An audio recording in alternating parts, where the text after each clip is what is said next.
In this video, I'm going to give you some tips about maintaining and starting up a soil planted tank. Check it out.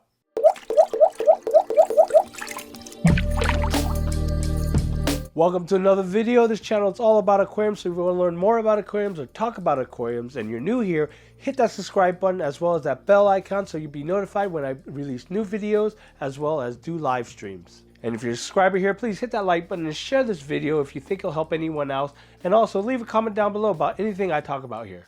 In this video, I'm going to give you some tips about maintaining and setting up a soil planted tank. Now, I've done a setup video and you can find that right here if you want to learn more about setting up a soil tank. The tips I'm offering you here is to expand the knowledge that's in that video itself. There might be some stuff I missed or some stuff that I haven't thoroughly explained. So I'm going to give it to you here in this video.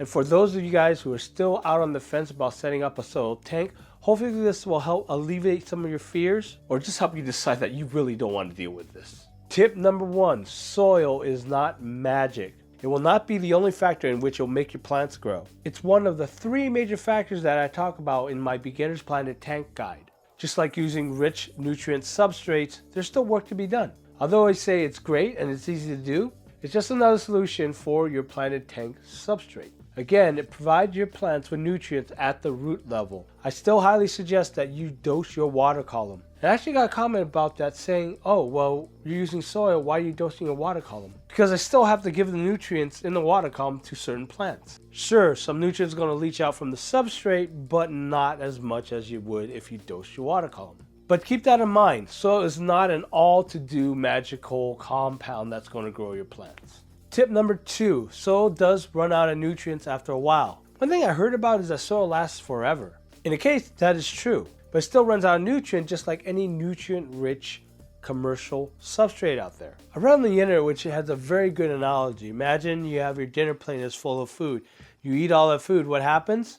You need to add more food to the plate if you're still hungry. But from what I noticed, soil does last for a while. And again, that all depends on your plant load, your water chemistry, and all that. A tank just stuffed with plants will take up lots more nutrients than having 2 or 3 plants planted in your tank. But from what I've been hearing around, soil has been lasting a lot more longer than 2 years for some people. So soil does not last forever. But you know what? I like to hear from you guys. If you use soil as your substrate, how long has it been lasting you? And then maybe it'll be helpful for someone else who comes along later.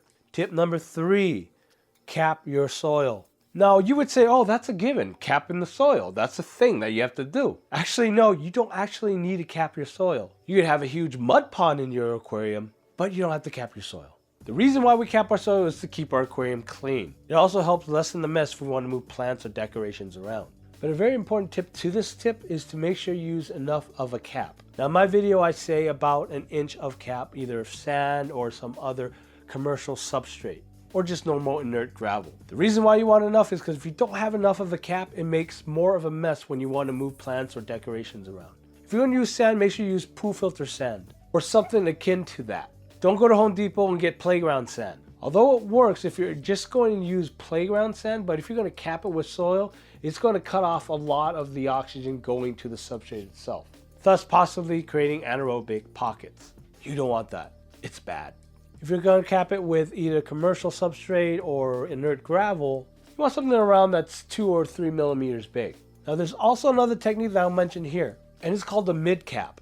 How it works is basically you put the soil in, and then you put a mid cap, and then you put the top cap. For the mid cap, you want something that's a little larger than the gravel that you're putting on top. In this case, when I'm saying use 2 to 3 millimeter size gravel, then you want your mid cap to have the size around 5 to 6 millimeters. The reason for this is so that the plant's root can grow into the top cap and into the mid cap. And then some of it will grow into the soil itself, but when you pull it out, you'll pull less of a mess out. It's a little more work in the setup, but it might save you a little more headache in the cleaning later on.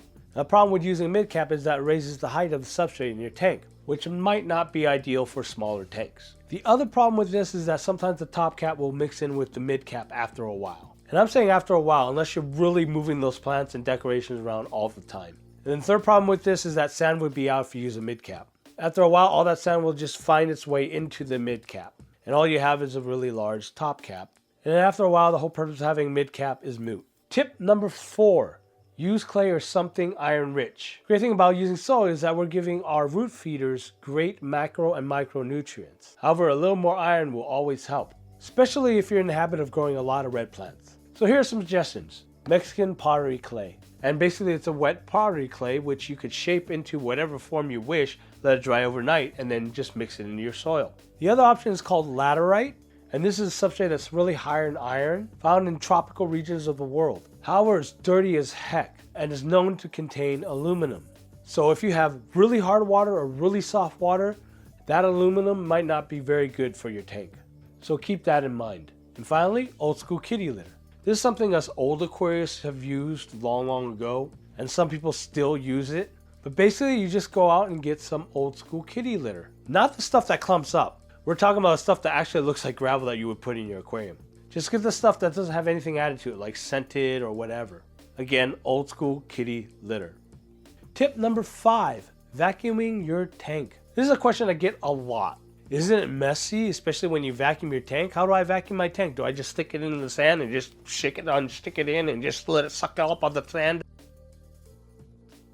No, it doesn't work that way. If you are using sand, then you want to just gently skim the top of the sand bed. Sometimes I kind of wave the vacuum around and then just shuffle up that detritus so that it'll just go suck right into that vacuum.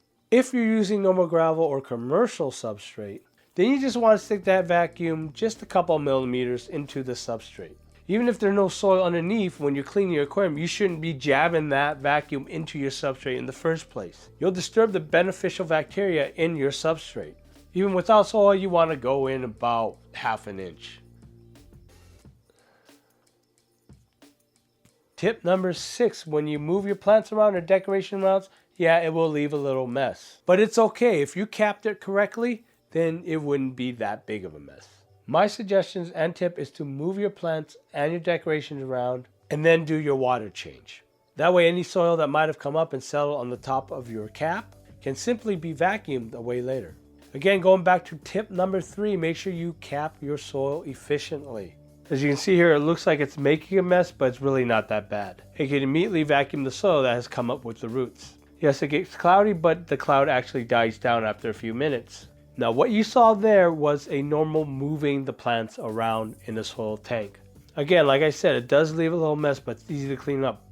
But what you saw there, if that scared you into wanting to do a soil tank, then let's just be honest, stick with the other substrate options. Tip number 7, you will get tannins most likely. Depending on the brand of soil you use, you might get tannins in your tank.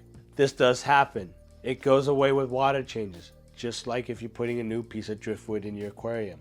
Luckily, it's usually very light. Tip number 8, you will get ammonia spikes. Remember this, you will get ammonia spikes. You will get ammonia spikes. Any soil worth its spit, you'll get ammonia spikes. So be very careful. It would be no big deal if you're setting up a new tank. But if you're switching out the substrate in an already established tank, then you have to keep this in mind. I wait a few days before putting those fish back into that tank. So make sure you have some place to house them.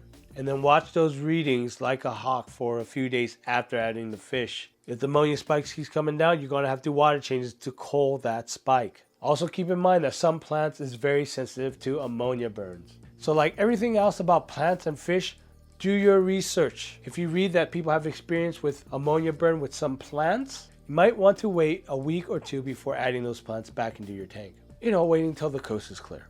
Tip number 9, you don't need to mineralize your soil. If you're getting potting mix from the garden center, most likely you don't have to mineralize that soil. What it is a process of drying and wetting the soil outdoors for a few weeks. You wet it, let it dry. Wet it, let it dry. This process gets rid of the organic components and turning them into inorganic components. It also helps stave off algae because it softens that initial spike of nutrients. Tip number 10, I suggest using potting mix only and organic potting mix only. If you use organic, that usually means that they don't put any extra stuff in it. But again, that tip is just a suggestion from me. There are people that disagree. If you disagree, leave a comment down below. Tip number 11, you can use soil from your garden. I get a lot of these questions. Can I use the soil from my garden? Is your garden growing plants? Then yes, you can. The only thing that I will warn you about and you have to be very careful about is that you have to make sure there's no pesticides in that soil or anything else weird for that matter. If that's the case, go back to tip number 9 and mineralize that soil. Number 12, there's no need to double dip. This kind of reminds me of a conversation we had in my live chat last night. Live chat, Friday night, 6 p.m. Pacific. Hopefully I will see you there.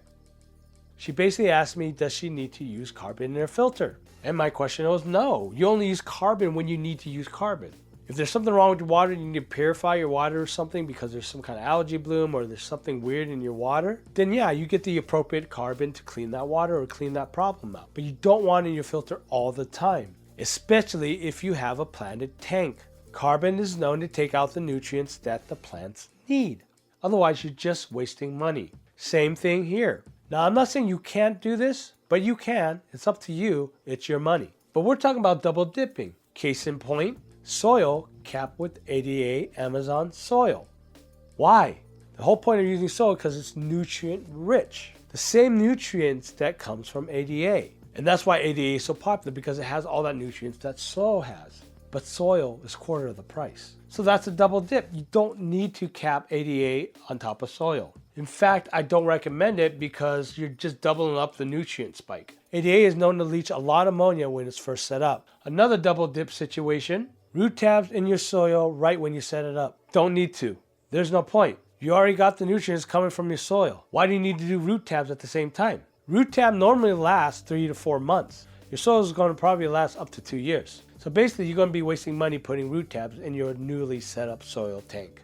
You only need root tabs when your soil runs out of nutrients, which is about 2 years from now. If you're setting up your tank right now at this instant, like while you're watching this video. You shouldn't be setting up your soil tank, you should be watching my video. But you get the point. So you don't have to double dip. That's the tip. So remember, there is a soil planted setup guide right here. Watch that if you haven't. Tons more tips and tutorial videos on this channel. So if you're new, hit that subscribe button and that notification bell. Remember guys, like and share this video and leave a comment down below. I love you guys, and remember, get wet with your tanks. I'll talk to you in the next video.